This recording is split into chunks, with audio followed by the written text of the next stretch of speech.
Welcome everyone. We're going to hold a small but quick meeting regarding what we're going to do for Classic. I'm going to do, I'm going to talk a little bit about some of the points that I've written down regarding the guild structure, how the PvE and the PvP department's going to work, the banking system. What we're going to do in the start of the guild. We're going to discuss the guild goals that we're going to have. And at the end of the session, I'm going to open up so everyone can talk and we can discuss whatever it is that you would like to discuss regarding the guild. Right now, everyone should be muted, just so we can have it smooth enough. Okay, so let's just start by talking about why we have chosen to do a guild of this structure, of this size. The idea behind it is before, when we played in different private servers and stuff, the guilds have always been too small in regards that a lot of people who are seemingly hardcore has had to run around playing with people who are less hardcore. What happens is there becomes a lot of animosity with this because people are not matched enough in regards to, let's say, if you play 12 hours every day and you play 4 hours in a week, putting those two characters together will not always work. What we're trying to do here is to make, well, we're trying to make one flagship raid, one raid that will represent the guild in all the speedruns and all the world firsts, or all the PvE events, as well as running quality raids on the outside. How this will work is we're gonna have one raid that consists of maybe 50, 60 flagship raiders. This is so that when you come to like Ahn'Qiraj, Naxxramas, whatever it is, you have a big enough core to pick players from. It does not mean that players are going to be prioritized on loot in all the other raids. It does mean that the players are going to have like certain perks that other players don't have.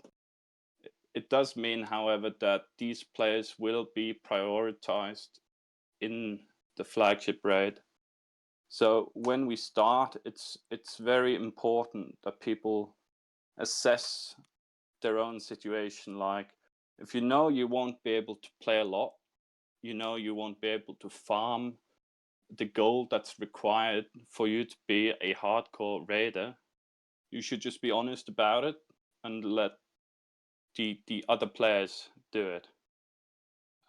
In this term, what happens is the guild that we create will be big. It will have maybe 4, maybe 5 different raids. Right now we have 114 mains with 77 alts registered on the site.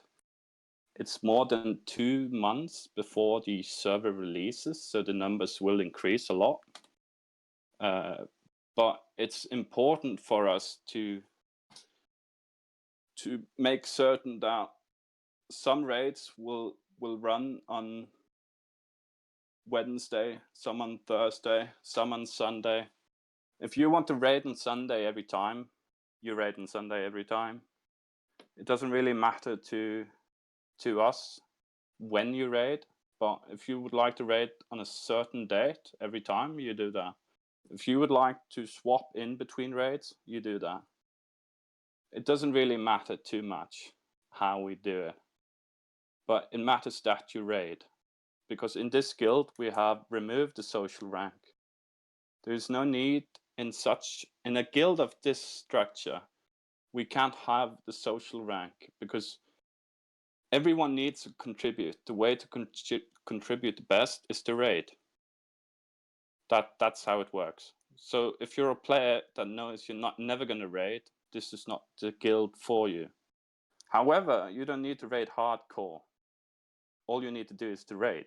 Like, that's 2 hours every week. If you can't raid every week, that's completely fine. You don't have to do it.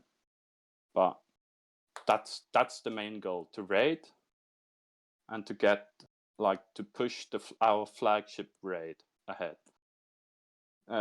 When I'm talking, if you have questions that you would like to ask, just write them in the meeting discussion, and I'll take them as we go.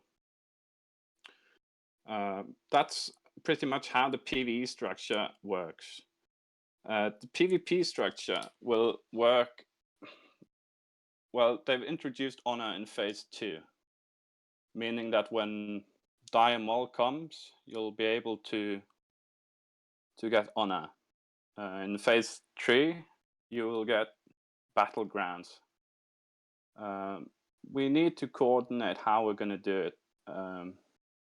We've already started assembling some information regarding what would be the best plan for it.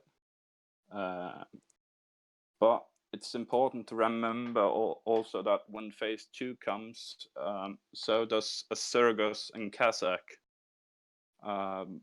A guild of this size would always want to have full control over world bosses, even without a coalition.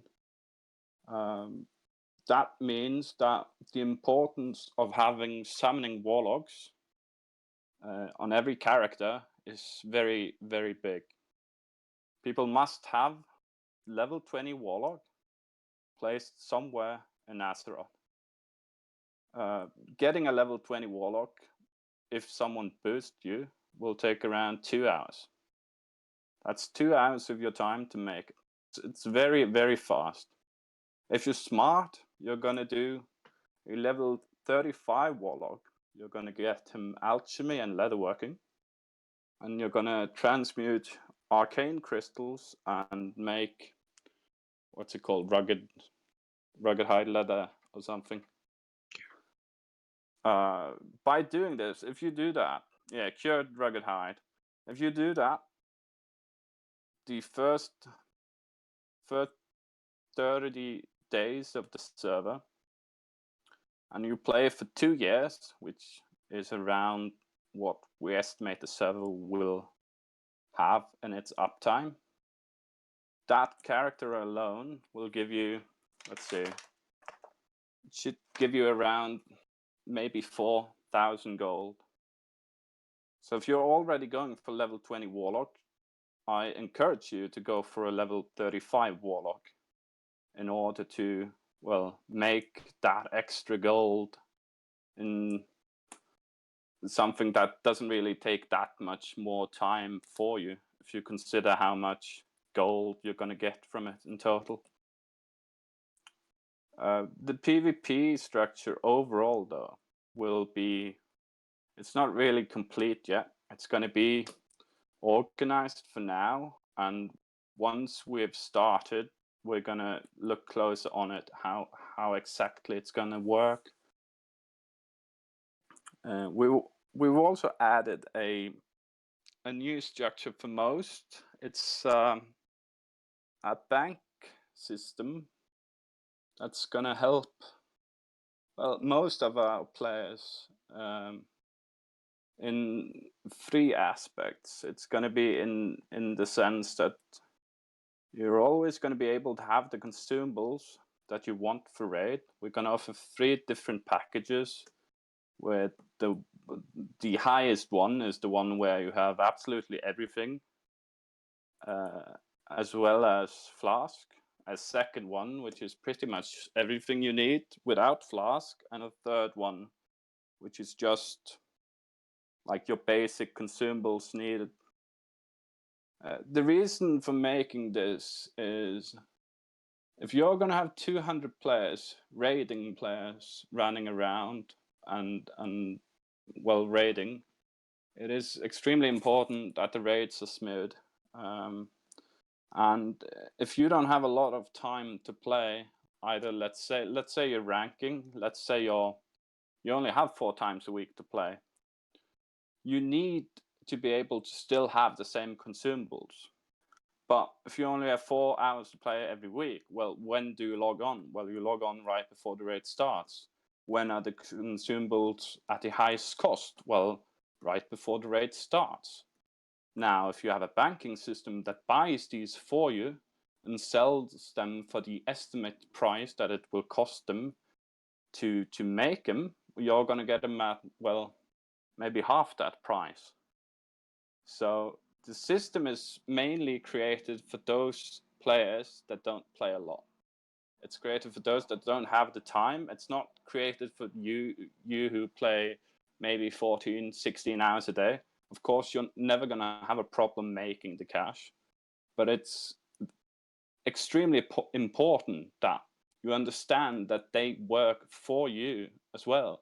Because if you're running around with full world boss with all the consumables you can have, but the guy who's healing you doesn't have shit, well, what's going to happen? Like, it's very easy to understand how it works, right? So the way we're going to do it is people are going to level up like normal. Somewhere in the first 30, 40 days, we're going to take one day where everyone goes farming. Everyone goes farming different things. Some herbs, some veins, some dungeons, whatever. Everything you make, gold, items, consumables, herbs, whatever, you donate to the guild bank. Everyone. Like every single player who joins does that. You might think, well, that's kind of weird. Why should I do that? If you make 500 gold, why should you do it? Well, it's very simple, because if you're going to play for a full server for 2 years, that's 365 times 2. That's 730 days. During those days, if you use 1 day for the guild, that 1 day will help the guild. That will again help you the rest of the time you play. That's pretty much how easy it works. So we're going to have 1 day that we push extremely hard. Everyone farms. We get it up and going. We start controlling the markets, first on the auction house, then in the world. And after a short period of time, the guild will control most of the markets. And when we control the markets, gold will never be an issue anymore. So it's an event that we create in order for the guild to just push. And by pushing, that means that from there on out, every time you raid, the consumables that you buy will always be the cheapest. If you play in another raid in another guild, it's going to be very expensive for you. At the start of launch, we need someone that most likely it should be someone that's not going to push for a fast 60 to donate their time in order to help the others. The way you're going to do it is you're going to stay behind. You're going to have enchanting. You're going to have leatherworking. You're going to have tailoring. And you're going to disenchant the items you create in order to make wands. You make wands for warlocks, for mages, and for priests. Obviously, the priests will always be the priority here. By doing so, you're going to help every caster and priest in the guild and leveling.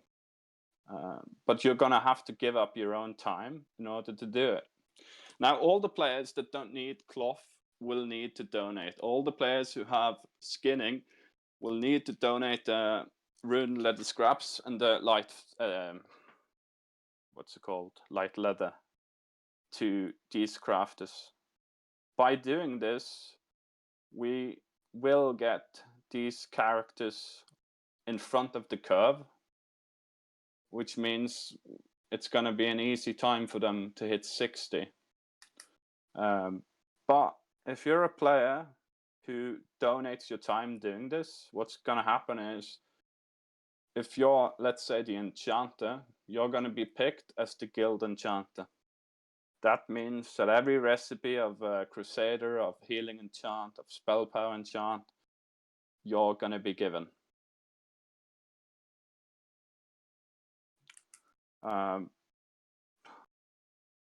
It's kind of hard for someone if you're gonna play, like, let's say you have a vacation week. If you're a paladin, I urge you to level with a warrior, seeing as the group XP that you get is, I think, 60%. So teaming up, partnering up for some classes would be very beneficial compared to others. Obviously, mages and hunters don't really need this. They can just push by themselves. But for warriors, I think it's going to be very hard. For paladins, they are quite slow levelers. Even priests, although they have a steady leveling, going together with a warrior, I think would be very beneficial. This is something you would have to decide on yourselves, how you would do it. But we are going to make a spreadsheet for players that would like this option to level together with someone. Like, if you have vacation, at least, I think this would be very beneficial in order to hit 60 fast. We need to assess, like, what's our goal going to be for the guild. We don't have, I don't think we have a chance at getting world first molten core. Like, that's out of the window. No way we're gonna get there. I've heard the time someone has leveling up, and I don't think we are even close to that as a guild. However, that's the only one that we can just say, okay, fuck it, we're not going to go for that. We can go for all the other ones. Like, you can get the best speedrun in all the instances. You can get the best boss kills in all the instances. The best logs you can have. You can have the first Blackwing Lair, Anchorage, Sul'Gurub, Naxxramas. Like, all of that is possible, but the first molten core in the world will not be.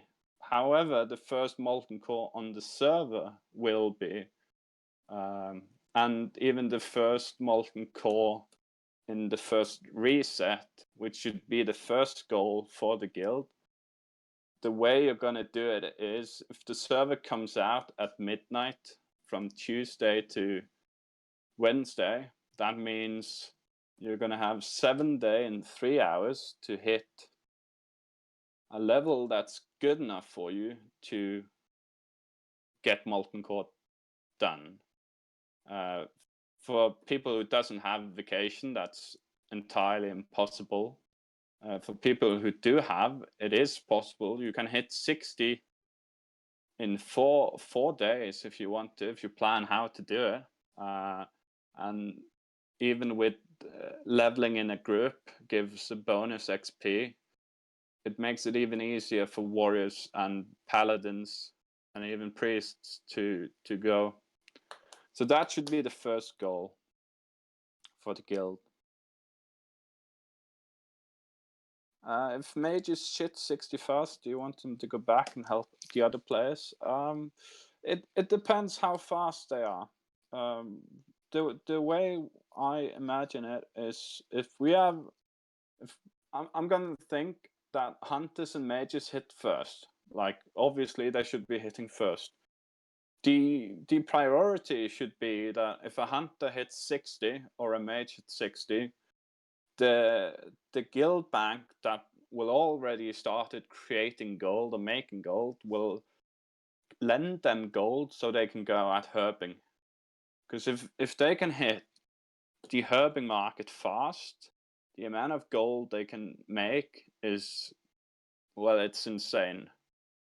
I remember on Northdale, there was a mage who hit 60 as the second character, and he made, like, I think it was 150 Black Lotus in 24 hours or something. And at the highest point, that's 15,000 gold in one day. But it should be prioritized to go help players if it's possible. Is it Monday, Tuesday? Okay. Yeah, even with layers, it doesn't really matter too much though. People could, if it is layered, then if you're the first to 60, you're going to get the herb in your zone. Then you're just going to leave the guild, log off and log on again, and get it in another layer if it works that way.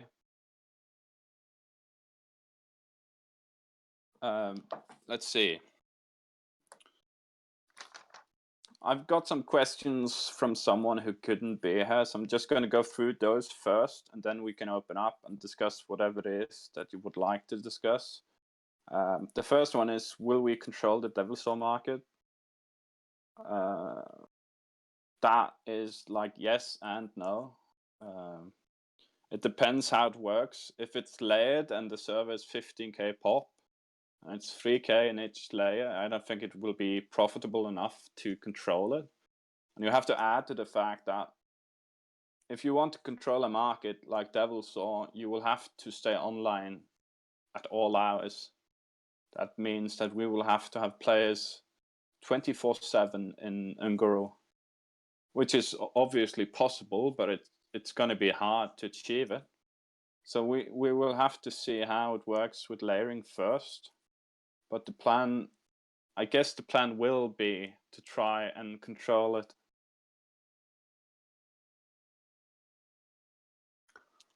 Are we an international guild? Well, yes and no. We will have our flagship raid will always be in English because of, well, we have English-speaking players as well as the Danish. But we will also have a second raid that will go in English. It goes down to like, we are a Scandinavian guild, but it's not really a problem for most of us to speak English, to be honest. On Guild Farming Day, will it be noted down how much each player donates to the guild, and are the rewards, discount, etc. given based on this? Well, on the first question, will it be noted down? Yes. We will have a high score. We will track how much each player gives. It's not a penalty if you score low or if you don't attend. But for those that score high, there will be some sort of reward, of course.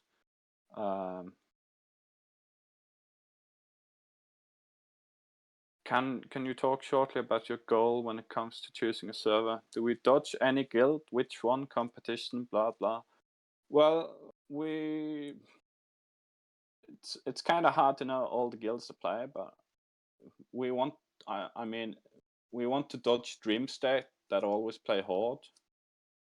We would obviously try to dodge the other guilds as well if we know where they play, but it's like if we were to come on the same server as Progress, they would play Alliance, I think. So it's not like we would ever re-roll once we started somewhere, but if we can gather information what server someone plays on, we would try and find our own server, obviously, because it's I mean, it is profitable for us to stay on a server where it's easier to be the top dog than have to fight very hard to be it. I have another question here on the list regarding UBRS rates at the start of 60. I think it's very important to not make goals like straight away, to rather see how it works. If you have 20 people getting 60 around the same time, what you need to do is like, let's say it's a raid squad, so you have every player of every class running. You take your warrior, you take him running through LBRS, getting the key, right, in a group. You take your second warrior, you run them through BRD, get all the gear you can get from there. Once you have the key, sure, you start making UBRS raids, but you also need to get the farm as well, because you don't really need to have 100% pre-raid bis gear once you hit 60. You need to have it somewhere along the line, but what's really necessary is having gear that's good enough to clear Molten Core. That's all you need. After that, it's much more important to focus on getting gold than to getting the cape from Strat. Like, do you want to run 50 hours in Strat getting the cloak, or do you want to run 50 hours farming Lotus in Burning Steppes at the start of a server? Like, what would you prioritize? What's the most important thing?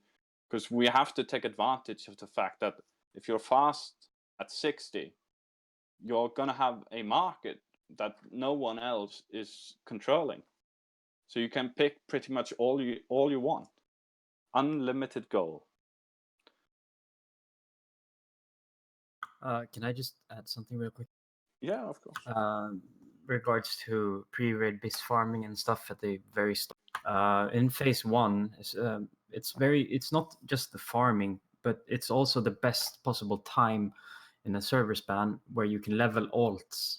Like you level your warlock, you level a raiding alt. It's the best possible time in phase 1 before you get the honor farm, before you start camping a Surgos and Kazakh, before you start adding a lot more content that you need to be online on your main for. So like there are like, it's very easy to put too much focus on farming like Ironfoe or Dalrens or whatever you, because obviously you want to be the best on the DPS meter or whatever, right? But you're never gonna get a better time in the server span to level an alt than the phase 1. So you should also be considering like leveling alts during this period as well, like over getting your pre-raid bis even in some cases. Yeah, I think like tanks obviously should always focus on pre-raid bis. But for many classes, the easiest gear you can achieve, you're gonna get like 80% of your pre-raid bis very, very easy, very fast. If you have 80% pre-raid bis and you go into Molten Core, that's never a problem if you played the game before. Like never. It's gonna be very easy to clear it. But you need to assess like where do you want to spend your time? Do you want to use 4 days in phase 1 to level your alt, or do you want to use 8 days in phase 2? Do you want to run around farming herbs when there's no honor system, when no one is going to bother killing you? Or do you want to run around when there's killing squads at every corner? Like, these are some of the things that you need to assess yourself, like in regards to how much time do you have versus how much time do you want to use later on and those things.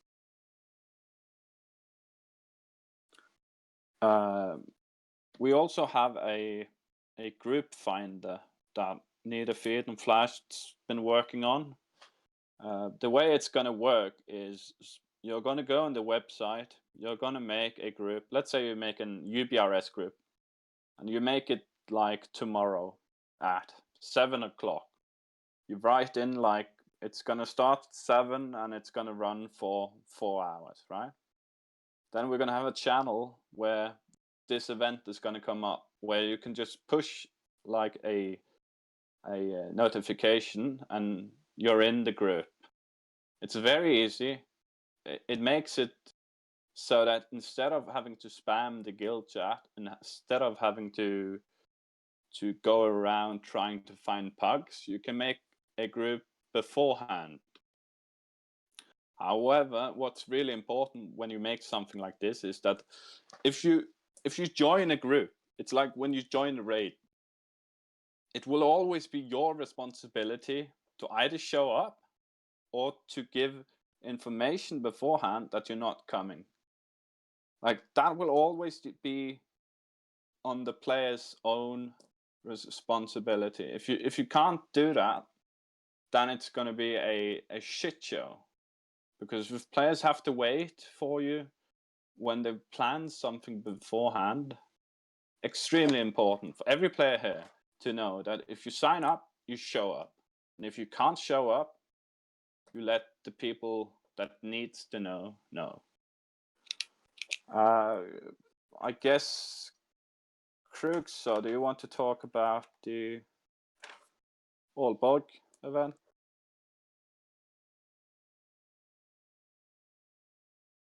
Yeah, I don't know how good my voice connection is down here in Spain, but I can try.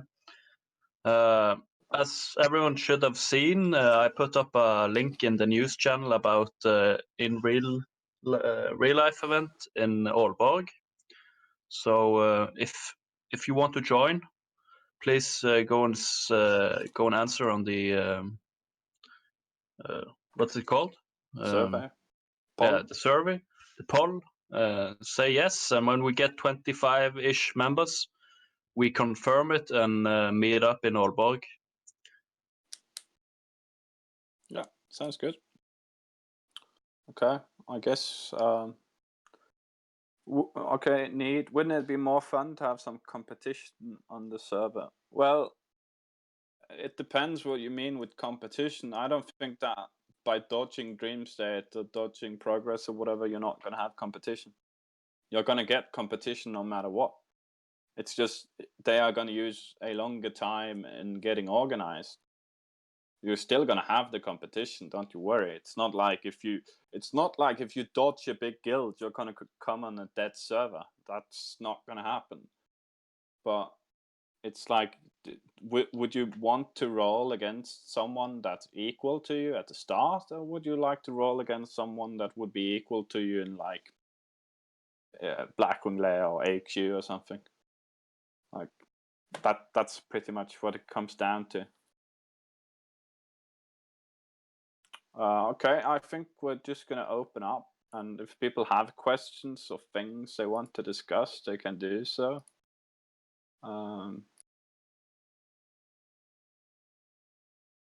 I think everyone should be able to say something now. All right, I have a question in regards to the Postman and the investors' free World of Warcraft accounts.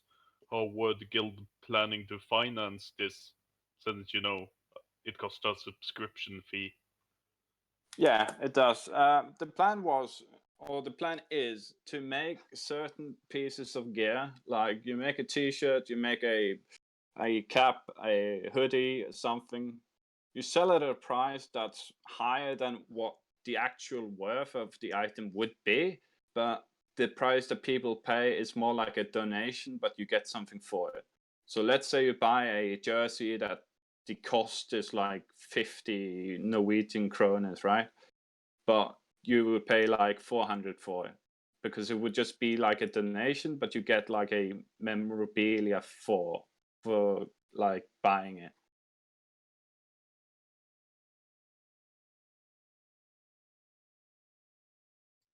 And it's completely, yeah, everyone. You don't have to do it, of course. Oh, of course. It's just like it's a donation. It's like a donation where you get something in return.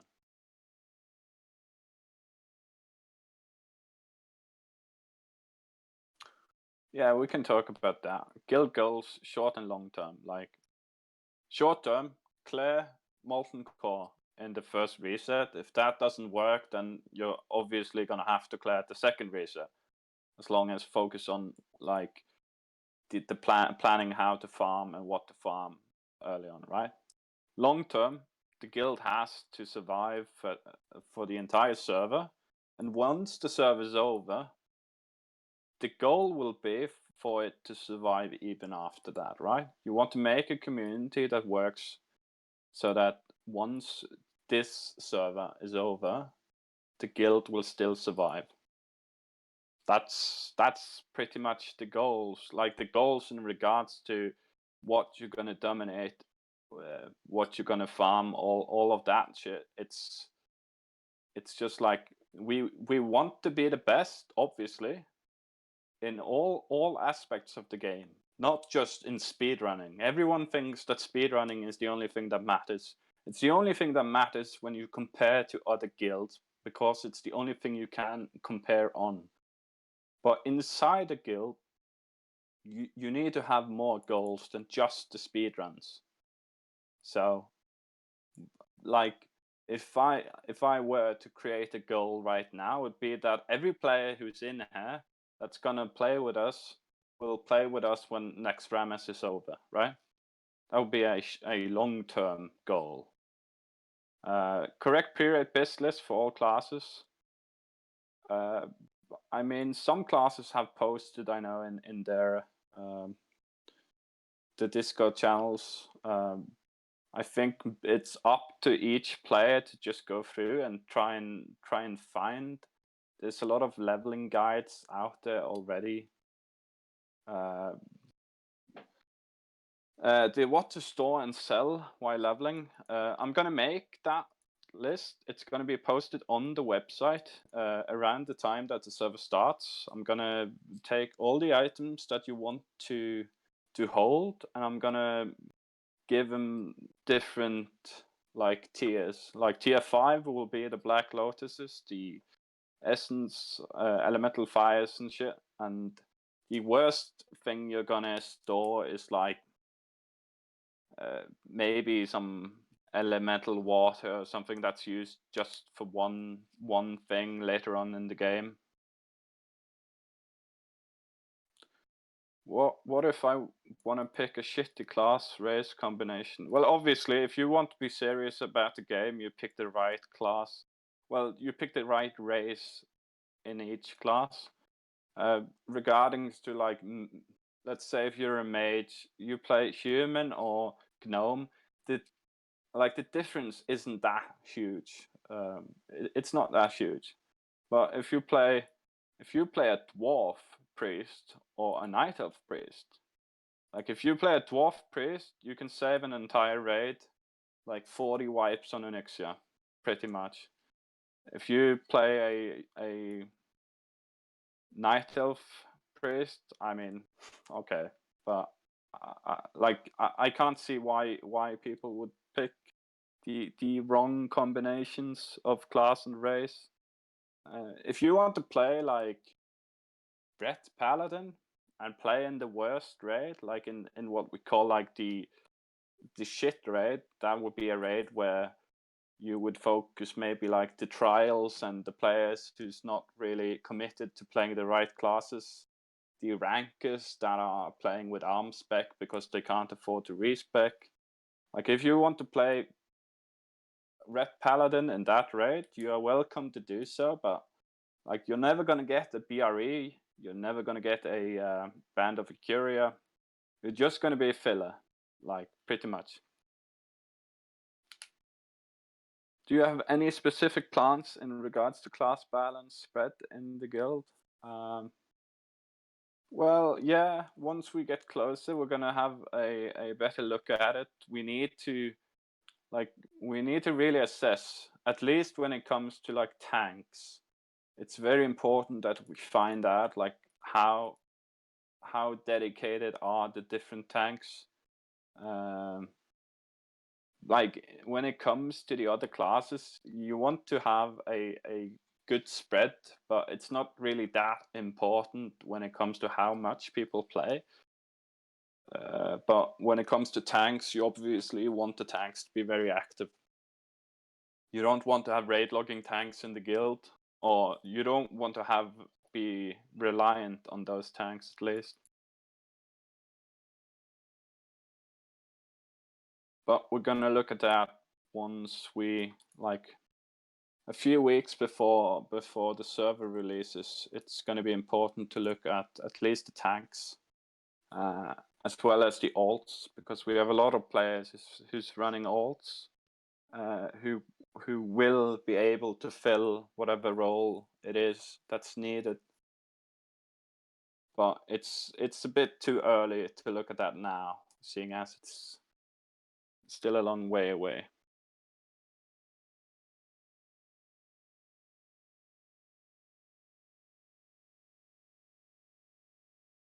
We're not gonna have, like I said before, there's no place for socials in the guild, and when it comes to alts, this is very important that people understand. Like, if you're planning on leveling an alt in the guild bearing the symbol guild tag, We want you to either raid with it or not raid at all with it. We do not want you to raid with like pug groups or whatever else. Like if you run a CG or an Onyxia with your alt in a pug group, we don't give a shit. But like the Molten Cores, the Blackwing Lairs, the Encourage, it's very important that you run these groups with the guild, because the guild will need the manpower for it.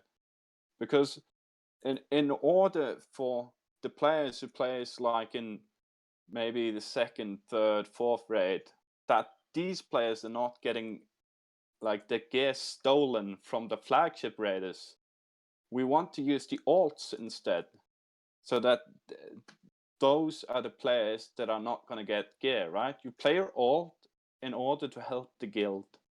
If you're not interested in playing an alt and not getting gear, that's entirely fine. But then play that alt in another guild. Do not play it in Symbol. Don't use our guild to level it to 60 and then leave. Just level it in another guild. Like, that's absolutely no problem. But if you're playing it in the guild, we want you to have it in the guild. That's how it works, pretty much.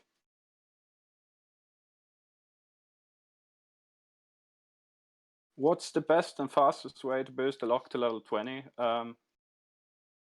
Well, you make a human warlock.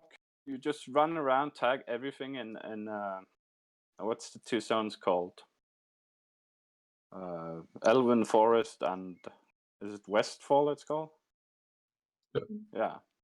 Once you hit like level 14, you run to the what is it? Gnomes or Gnolls or whatever it is.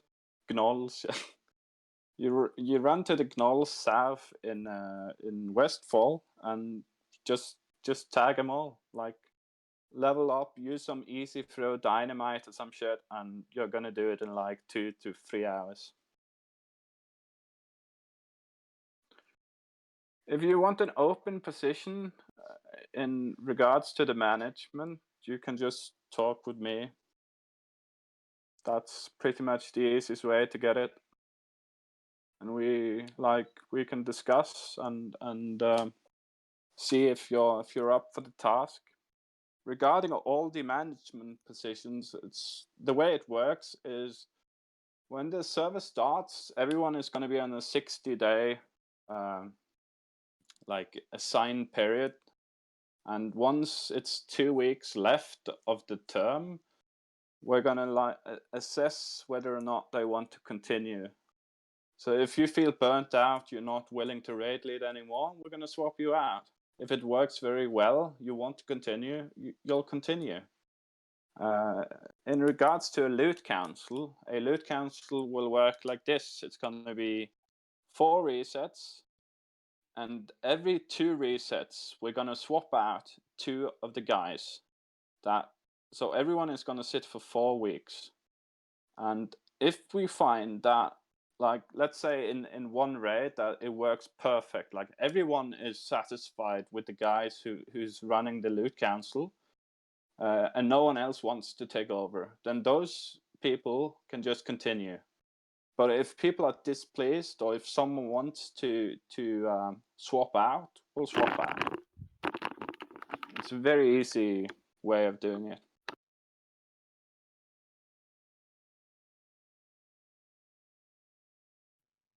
Can I say something? Yeah, of course.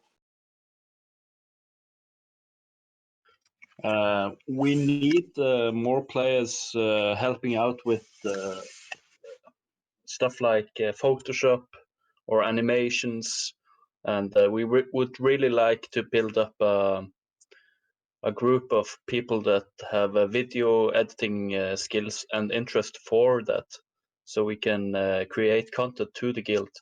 We have a very dedicated Twitch and Twitter, Instagram, Facebook. We will update the guild all the time with social media, and we would like to get streamers to upload all the stuff to our website, so the content creators can pick and choose if they find any gold in the clips that's being uploaded. So we want to build like a community where we can, let's say every month we can upload top 3 moves, either from raid or PvP, and top 3 fails, people ass pulling in Molten Core, so we can all laugh at each other. We want to make fun stuff for everyone. So if you have any skills or interest that you would like to help out, please contact me so we can try to create teams to do stuff. Yeah. I'm going to take Esko's question first. Will raiders be assessed and or treated differently depending on what raid they are in? Flagship raid, raid 2 to 4. Will there be boosting of flagship raiders in the other raids in order to gear them first? Well, the thing that's very important to understand that the first priority will be to get the first Molten Core kill, right? After that, what comes is you want to get as many Molten Core clears as possible. So the solution is that maybe a lot of the people who will be regarded as flagship raiders will play in different raids, right? And another thing that's very important to understand is you can't run a flagship. Let's say a flagship raid needs to be different from a speed running raid, okay? A speedrunning raid will be a raid that's completely focused on getting the fastest possible time. Now, on private servers, this means 30 melees in one group, 2 mages, 1 warlock, that's it. That's all you run with, right? Now, here, you can't run the flagship raid with 30 warriors. Like, you need to have a raid where you have 4 or 5 mages, 3 or 4 warlocks. You make that a flagship raid, but whenever it comes to speedrunning, you make the best possible raid. Now, what happens then? Well, what happens is you're going to have hardcore players playing in the other raids that are going to be swapped in to that raid, right? So in regards to like loot, it's not going to be like all the players who's playing in the flagship raid are going to be swapped out to get loot in the other raids. But we're instead going to use like the alt raids to gear up people because we want to have as many raids as possible running. And once we speed run, obviously you take whatever you think is going to be the fastest run and you put that together. That's pretty much how you're going to do it. How that will work in Classic, like if you think it's going to be the same as on private servers, then we all know how it's going to be.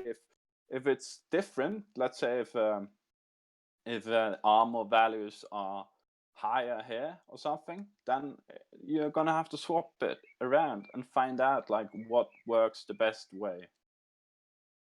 If you want to go to 60, fast to 60, is it worth taking skinning on the way or no professions at all? I mean, sure. If you take skinning on the way, you're gonna get some amount of extra gold. I mean, I think you can go skinning. I think maybe that's the best one to go if you're gonna go with a profession. Like you don't really want to go with herbs or mining, at least on mining, because it takes way too much time. How do you get enough gold for mounted 40 if you don't get anything? I always have this problem. Well, what you need to do is you need to find out what spells do you level. Like you don't have to level every spell from the trainer. You have to level only those that you use, right? So when you're level 40, you might save like 5 to 10 gold or something by not picking all of them. And you just have to not save everything. You can't save every piece of food, every piece of cloth, every piece of everything. If you do that, you're not going to have the gold that's needed. Then you're going to have to grind. And if you have to grind, well, you're going to be level 42 before you get the mount. So it's important that you find out like what has an actual value and what does not. Like if you save cloth, for example, it's going to be maybe double the vendor price, maybe, when you sell it on the auction house. Whereas if you save a solid stone, it's going to be maybe 20 times the value. So it's very important that you find out. I'm going to make a list for it so people can see what's really valuable and what's not. But if you don't have money for a mount, you're most likely saving too many things.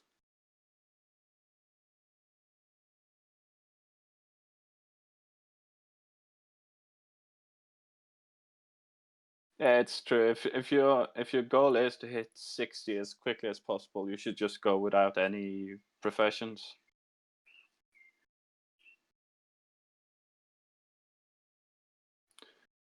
Engineering will be a must-have for all players seeking a spot in the flagship raid. Does that mean that I need 300 engineering when clear molten core for first time? No, you don't need engineering at all the first phase 1, because molten core, pretty much all the mobs are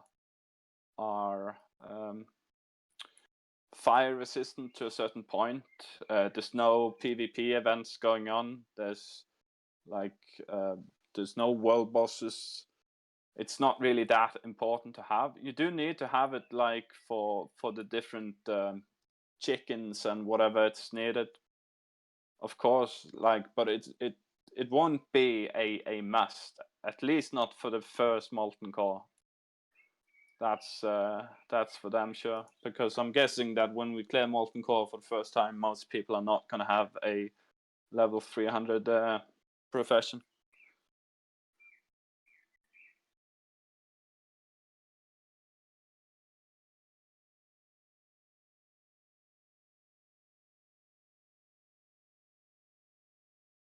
By the way, did you want to talk about in regards to the launch, like the first day with boosting professions and stuff, like the bank, like more specifically, or did you just want to keep it? I mean, there's not really a point to be too specific, but like people will need wands and people will need items later on, quest item. For example, when you hit level 20, you're gonna need a bronze tube. The solution to what we're gonna do is that we're gonna boost an engineer, and when people pick up copper and tin ores, they're just gonna give it to the engineer, and by the time that people start reaching the, what's the zone called? Duskwood. Duskwood. Yeah, when you reach Duskwood, everyone is gonna have a bronze tube in the bag, and you might think, well, that's kind of silly. Can't people just buy it from the auction house? The thing is, yes, you can buy it, but you're gonna forget it. Like, a lot of you will forget it, and once that happens, you're gonna use an extra maybe 20 minutes getting it. And that 20 minutes is very valuable in the start. Like, that 20 minutes might mean that suddenly you're behind someone, and every quest you do, you're going to be behind a group of players who's going to kill things before you. And they will set the speed for you like the rest of your way to 60. So by doing it, we're going to take every important questing item that you're going to get, or that you're going to need. Like, you're going to need healing potion and frost oil for the speed trinket and Badlands. Like, all of these items will be sent out to people, so everyone will have them in the mailbox, because then you're never going to have to worry about it. It's just going to be there every time. And once you get there, you just use it, turn it in, and it's good. Same when you come to Angoro, when you need a mithril casing. You're just going to have it in your mailbox, and it's never going to be a problem for you.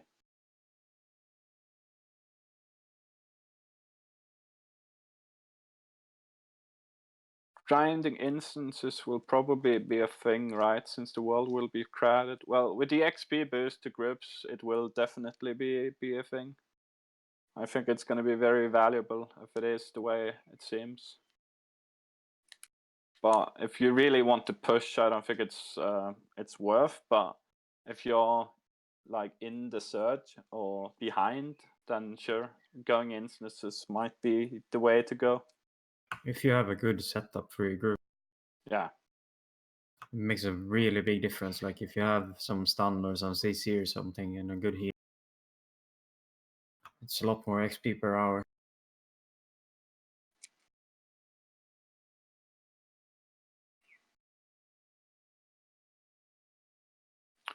Is it only Miyuka who has beta. Does anyone else have it? Because it might be, if you have a question regarding how something works, it might be very smart to ask and find out whether or not it is that way. We have a channel for it on Discord.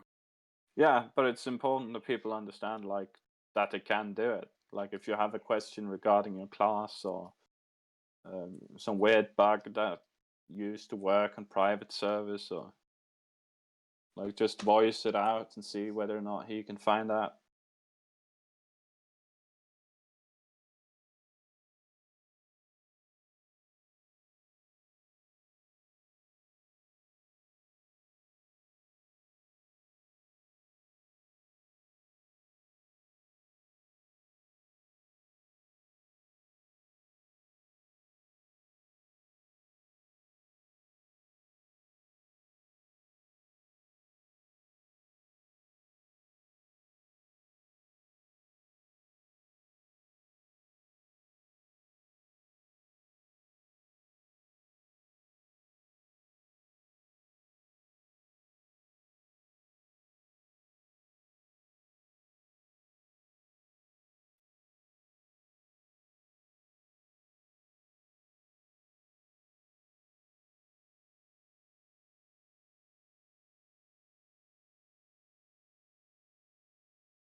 Test. Funkar det? Yeah, it works. Oh. Rip chainsaw.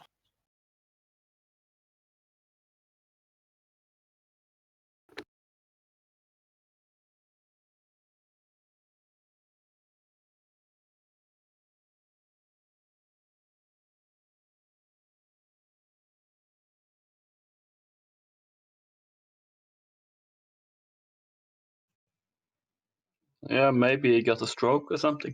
I don't know. Too much hype. Yeah, Need is nagging him with questions. Well, do we have a backup plan if this mega guild structure won't work or people won't commit seriously to it? It depends on what you mean by a backup. Like, we've discussed a bit how large we would like the guild to be, and we've come to around 200 raiding people would be our goal. But obviously, we can make it bigger or smaller and still do the same thing. So I guess like we don't have a plan B in the sense that we have an entirely different direction. It would just be the same thing, but with fewer people, fewer raids.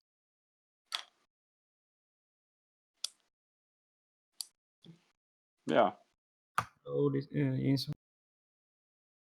I didn't really hear what you said, but I mean. I was responding to the question if we had a backup strategy if in case the mega guild structure did not won't work. Yeah. I mean, I heard the last thing you said, and I agree with it. Like, if it doesn't work, you just see what you need to do to fix it. That's how it works. We can't make 10 different possibilities in our heads and make plans for everything, right? You just kind of have to see how things work, but overall, like obviously we plan to be successful, right? It's very difficult to plan on failing. Like in our minds, we're gonna do really good, and we're gonna kill all the world bosses, and we're gonna have summoning alts everywhere, and everyone's gonna level a 20 warlock, and people are gonna level alts, and But if we don't plan for it, then the end result will not be as. Then sure, maybe getting every single Zergos is unrealistic. That's still the goal, you know? Yeah, I mean, let's say in a world boss situation, let's say that, okay, the Horde side is too strong, right? Well, what's the solution? Well, you need to make a coalition. You need to get other guilds involved. Okay, let's say you do it. It still doesn't work. They're still too strong, right? Okay, you seek for more people. If there's no more people to find, if it's not possible for us to take it, then, well, drop it. Like, that's pretty much how it works. We meet up in Ashara, and there's like 1,000 hordes there every time. It's like some super coalition, and we don't have the numbers on Alliance to compete. Well, then we can't compete. Like, that's just how it works. But within the guild, within our own raids, there will always be a solution that we can fix. The only thing that we might not be able to fix is in a PvP situation. That's the only thing. So, like, when you ask whether or not it fails, it's kind of hard to answer the question fully without really understanding what you put in the term of failing. Like, is it in regards to a PvP or in regards to PvE or just the overall guild?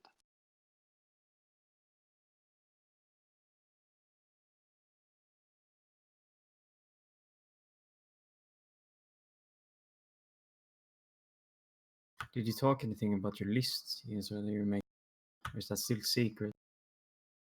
What the Material list. Yeah, I talked about it, but it's Okay. still not out yet. So yeah, it's a secret list. Yeah, well, the plan is basically like, we have a lot of stuff going on that's going up on the website, but you can't see it yet. So the plan is like when the game actually goes live, then we give everyone access. This is stuff like guides and lists and stuff like that, like summoning locations and similar things. Yeah, about the summoning location, it's important to remember, like in phase 1, you have 3 locations that are important. You have Felwood, you have Onyxia's Lair, and you have UBRS. Like, that's the 3 big ones. Then you might have Stormwind, depending on how the buff works. If it's like a cooldown on the Onyxia buff, you must have a Warlock in Storm. Like the guild must, not every single player. And regarding to like Devils of farming and Black Lotus farming, you might go for like Ungoro, Silithus, EPL, and Winterspring as well, and Burning Steps. But the 3 most important ones will always be UBRS, Felwood, and Onyxia.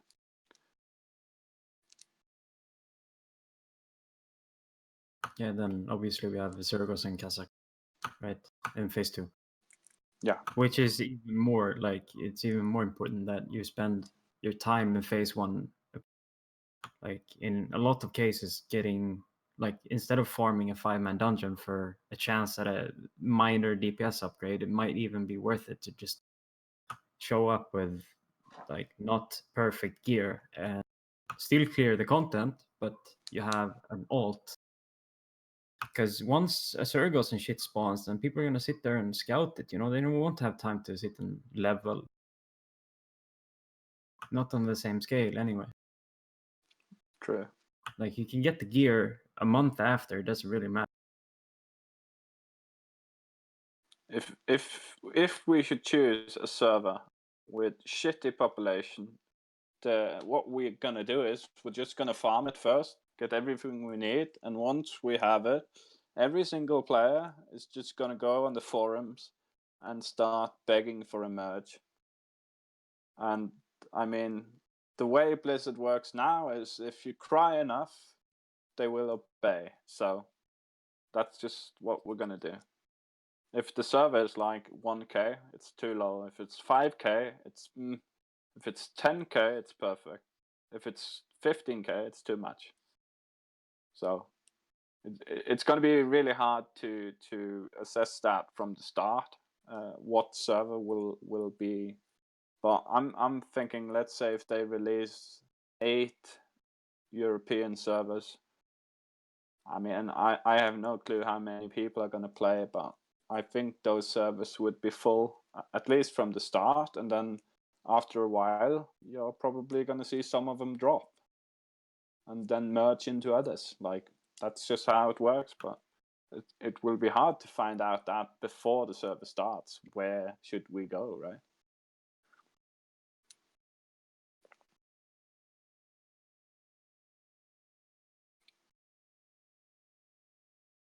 I think Blizzard doesn't even know. They're probably gonna use the pre-made characters to judge how many servers they need to open and stuff. Like I think they really have right now.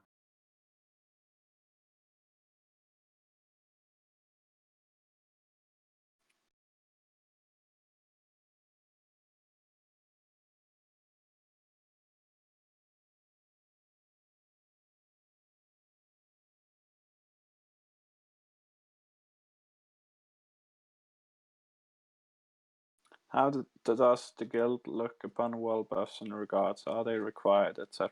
Okay, Longer, that's a question for you, I guess. Yeah, we talked about this the other day. Well, like obviously the different raids that are gonna happen are gonna be on different days, right? And they're gonna be led by different. So, for example, like raid 2 doesn't have to be worse, or it doesn't have to be better necessarily than the raid 3 or raid 4. Like it's not a ranking; it's just different. It's just the one raid that's extra tryhard.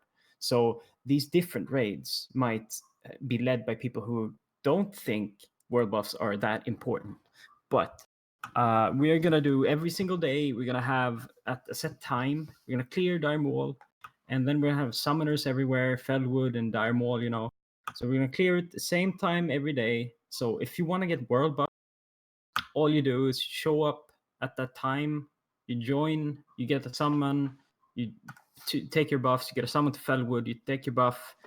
Take a summon to Stormwind or whatever, and then you like. Our plan is to make it as smooth as possible for everyone to get the world buffs. But like I don't think like it's very difficult to say for me because I'm only in charge of one raid, right? Out of potentially 3 or 4 or 5. So the requirements might be different. Like in my mind, there's no need for everyone to get Songflower to clear Molten Core. The benefit you get from clear time is clearly less than the effort you spend, like the time you spend getting Songflower, right? You're not saving time, you're losing time, but the log will be fast. So obviously, if you play in the flagship raid, the priority will always be to get all the shit you can get to push that timer down slightly. But like if you're in a raid 3 and you can play 2 days a week, like I'm sure it won't be that necessary.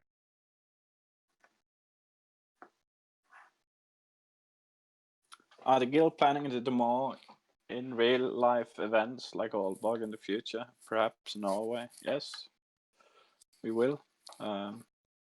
Where it's gonna be, we don't know, but I mean,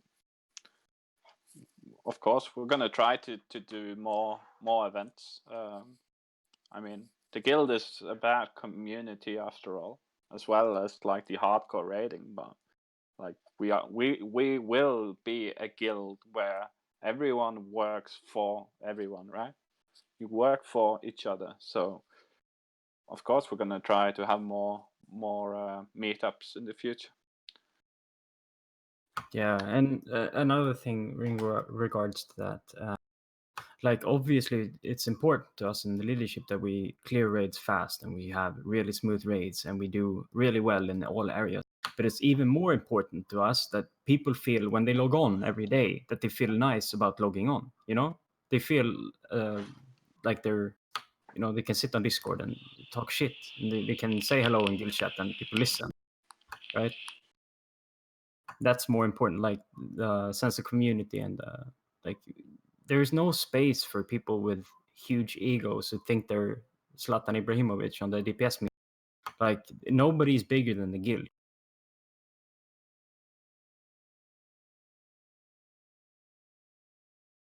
How wheelchair friendly will non-flagship raids be? Will bear be allowed, and will special rank raids happen?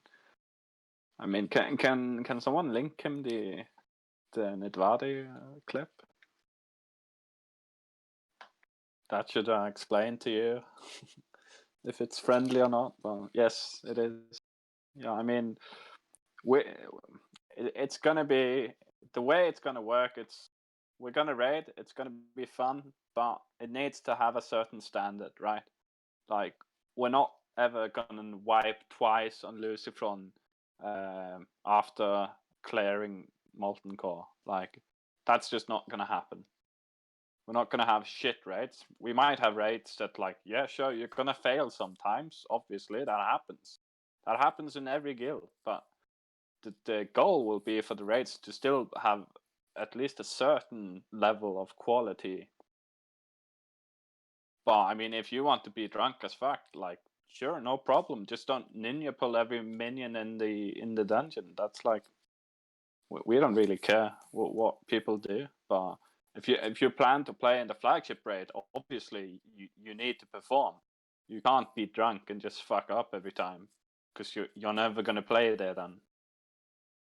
But sure, it can always be a little wheelchairy-ish.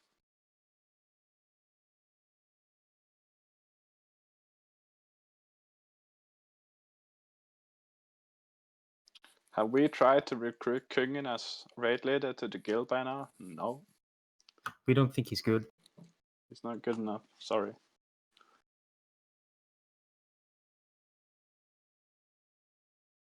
Will Jinso go for Scarab Lord when an AQ launches? No. Nope. No chance. But regarding to AQ and the event, we will try to gather all the materials that's needed, like collab with a Horde guild, so that when the gates come, we can just open them at once. Just run straight in. That's the goal regarding AQ.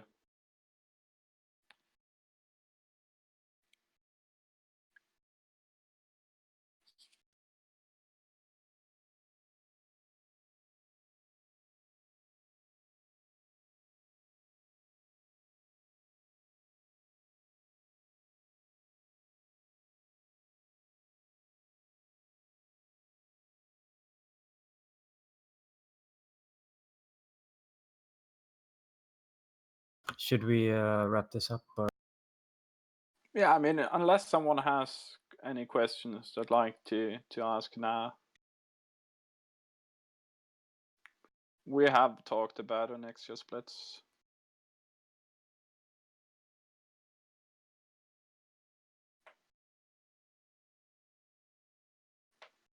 And it's not if we wipe, it is when we wipe. But yeah, an extra splits will be important. But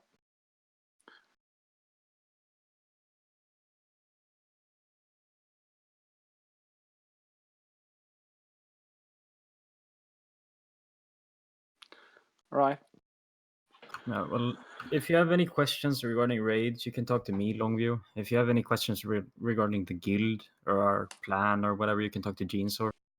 If you have any questions about, I don't know, what's your area of expertise, Craig? So the rest, recruiting, I don't know. Yeah, recruiting, you can talk to Krug. So we are going to clean up the Discord, yes.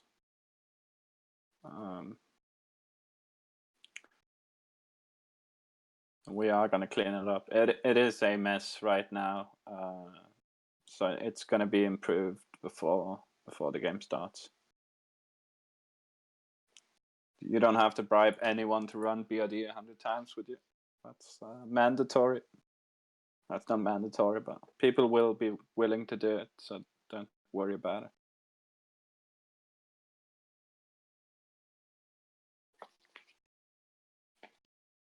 All right, I guess that's it for now.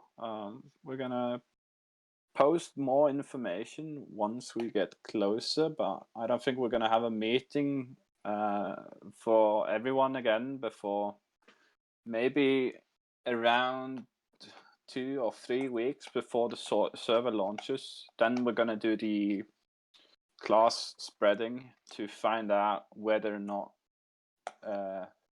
like people are going to play the class they've chosen and to what level they are going to play it, in order for us to have at least balance in the first 3 raids. After that, it doesn't really matter whether or not you have like 10 mages in the raid. It's fine, but we need at least the tanks needs to be sorted out. So we're gonna drop a message once that hits. Do you have anything to add, Logi, that you think is gonna be vital beforehand? It's just the positions, like the leadership positions in the guild. Like which ones do we still need to fill? I'm guessing like we're gonna need a couple of people who are willing to raid lead, and we need a couple of people that are willing to do all the administrative stuff, like do the raid setups and the sheets and like the assignments and all that side of things as well. I'm not sure what we need on the, like if we need anything for the bank, or I just know about the PV. I have some notion about the bank who's gonna do what. We do need a content creator in terms of making videos. We do need raid leaders, but it's going to be hard for people to say now whether or not they want to raid lead when. Yes, of course. It depends whether or not if you're going to be in the flagship raid or what day you're going to play, but once we get closer, we are going to find out like what days do people want to play in. Like if we have 160 people and all of those prefer to play on Wednesday, then we're going to have 4 raids on Wednesday. If people want to play on all different kind of dates, then we're going to spread them out. But this is something that we're going to decide later on. Yeah, and well, we're gonna have for all the leadership stuff in regards to loot council and to like the PvE side of things, we're gonna have guidelines for everything.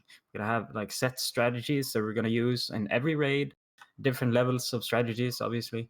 We're gonna have different what do you call it, like directions for the loot council. They're not rules specifically, but more like a general direction of how they should distribute, so that we have a standard that we can uphold in all the, like it should not be substantially different to play in like raid 2 or raid 3 compared to playing in another. It should be more or less the same.